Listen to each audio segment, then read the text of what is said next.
We have learned the basics of HTML4 and we created a simple web page.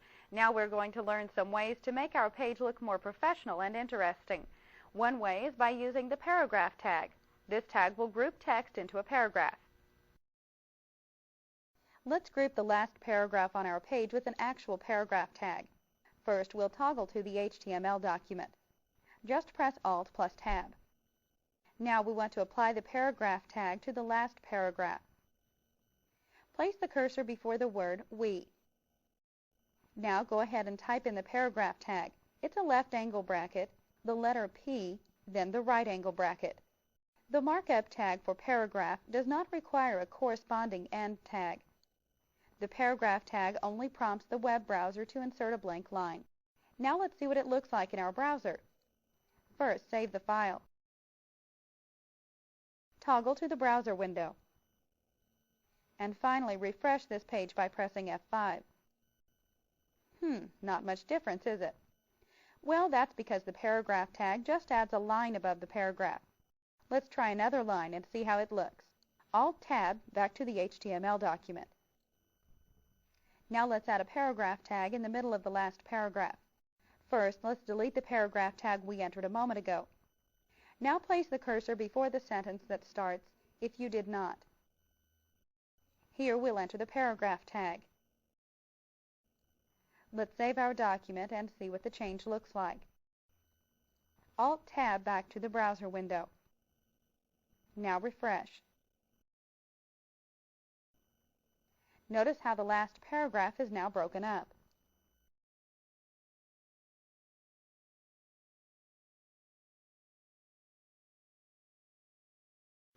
Have you ever noticed those gray dividers inside a pull-down menu? We're going to insert a divider that looks a lot like that onto our page. We do this using the HR tag. HR stands for horizontal rule. It's a self-justifying line that looks kind of three-dimensional. We're going to add in a rule above and below the gift baskets for area. But first, we need to maximize the HTML document. So press Alt plus Tab. Now place the cursor above the section called Gift Baskets For. We want a blank line here, so go ahead and make one if necessary. Now we'll type in the horizontal rule tag. It's a left angle bracket, the letters H and R for horizontal rule,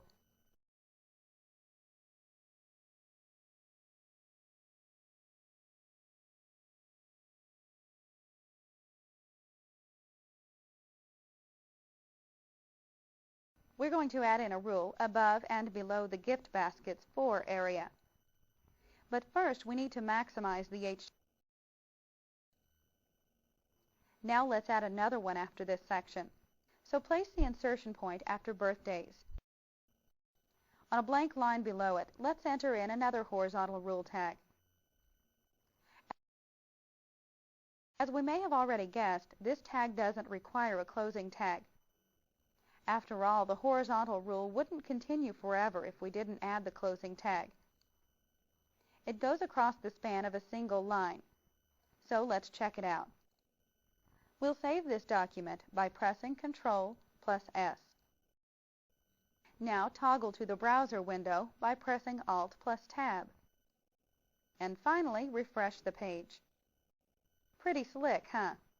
We now have horizontal rules before and after the Gift Baskets For section on our page.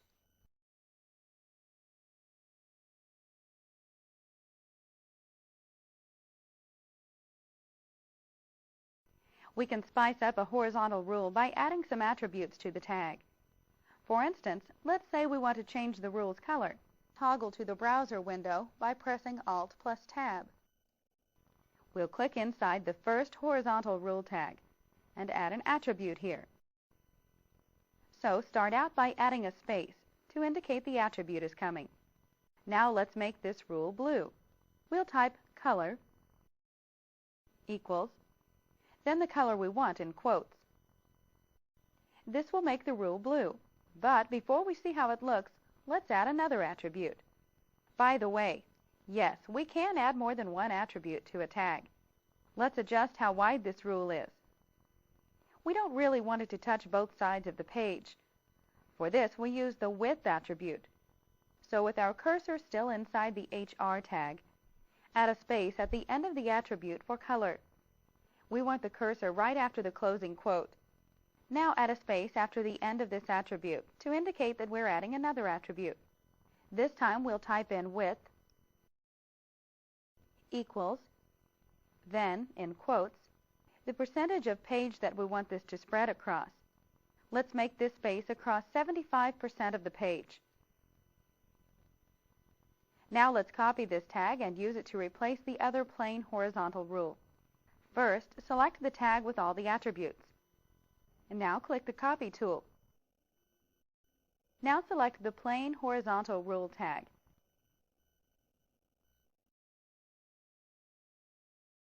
Now click the Paste tool. This replaces the tag, and we now have two blue, tall, horizontal rules. Let's see how they look. We'll save our work by pressing Ctrl plus S. Now toggle to the browser window and refresh. Notice that the rules are both blue, and they stretch across 3/4 of the page. There are several attributes we can add to the horizontal rule tag. We can align it to the right, left, or center. We can indicate a color. We can get rid of the three-dimensional shading so it's flat. We can specify how many pixels high the rule should be. And we can specify how wide the rule should appear on the page. Width can be specified in either pixels high or in a % of the page. Because everyone uses different display settings and equipment, we recommend using a percentage so that the rule will maintain a consistent look from computer to computer.